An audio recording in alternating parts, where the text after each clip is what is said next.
Hello friends, welcome to my YouTube channel HSE Consultant. As you know, we have started a series of HSE training on different HSE topics. So the next topic of that series is risk. But here I want to clear one thing, that we have changed the pattern from long tutorial videos to short tutorial videos so that everybody can easily watch the whole video. Let's move to our topic, that is risk. Today we will explain about the risk, the definition of the risk, example of the risk, and the difference between hazard and the risk. People are confused between hazard and risk while doing hazard identification and the risk assessment. So today by examples we will explain to you what is a hazard and what is a risk. Before going this one, we have to see the definition of the risk. As there are many definitions of the risk that are available in books, in YouTube videos, in tutorials, in internet sources. But here we brought a very easy and understandable definition of risk for you guys so that we can easily understand what is a hazard and what is a risk and how we are going to analyze that risk. The definition is a combination of the probability of occurrence of harm and the severity of that harm. Let's take an example of wet floor. As we know that wet floor is a hazard. So what can be the risk from that hazard? Let's take the example of wet floor. As we know, the wet floor is a hazard. So what will be the risk from that hazard?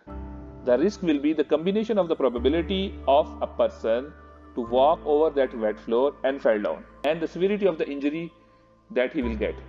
So the combination of probability of fall down and severity of the injury, it will be the risk. While probability and the severity are the risk factor, there are many other risk factors: exposure, frequency of exposure, detection of the failure, control reliability, and many more. So by combining all these factors, we can assess the risk number that will lead us to the risk level. Either the level is high, medium, low. So in this case, we can understand what is the level of that risk. Let's see the example of the risk. For example, we have the damaged exposed electrical cord. So damaged electrical cord is a hazard, while electric shock, electrocution, burn or injury are the risks that can be associated with this hazard. Similarly, if we have an unsafe excavation, the risk from that unsafe excavation can be the person or vehicle can fall into that excavation if it is near to the road and living area, and they can get injury or that can lead to fatality. This excavation can fall in, that is called cave in. If there are some underground services, so during the excavation these services can be damaged. If there is a live cable, so the people can get electrocuted, while the other adjacent structure with this excavation can collapse due to instability. So all these are the risk of unsafe excavation. So firstly we have to identify the hazard, then we will identify the risk associated with these hazards. So we can analyze these risks and we can set the control measure for these risks. Similarly, we have another example, that is incomplete unsafe scaffolding. For example, some people are working on unsafe or incomplete scaffolding.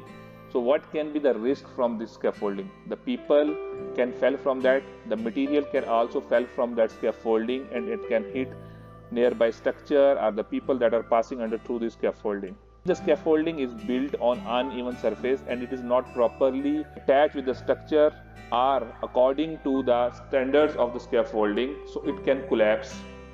That can result in injury or fatality of workers that are working on that scaffolding. Bad weather is also the type of the risk while working on the scaffolding. If the scaffolding is near the overhead lines, it will be electrocuted. So this electrocution is also the risk of that scaffolding. So unsafe scaffolding is a hazard and all other that we have explained are the risks associated with this hazard. So these are the example of the risks that are generated from the associated hazards. So let's see what is the difference between a hazard and a risk. There are major 4 difference between hazard and risk. We will take an example of exposed electrical cord to understand about hazard and associated risk. Hazard is route to harm. So by this example, the damaged electrical cord is route to get electrocuted. So damaged electrical cord is a hazard. While risk is electrical shock due to exposure to that damage. The situation, it's a situation now that we are getting electrical shock due to exposure to this damaged electrical cord. So this is a risk. Electric shock is a risk, while damaged electrical cord is a hazard. The hazard cannot be measured in degrees or numbers, while the risk can be measured in degrees or number by combining the risk factor that we have explained in the startup of the video, that these are probability, severity, exposure, frequency of exposure, and etc. Thirdly, hazard indicates the anticipated cause of harm. In this example, what is the anticipated cause of harm?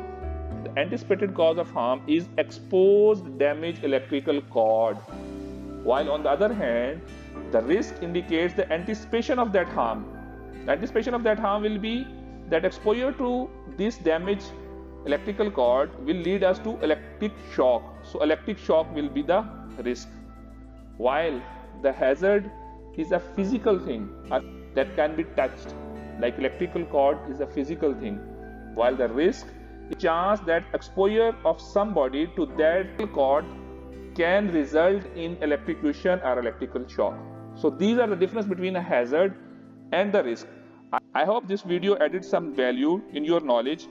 Kindly like and share, as well as subscribe my channel and hit the bell icon to get more updated videos.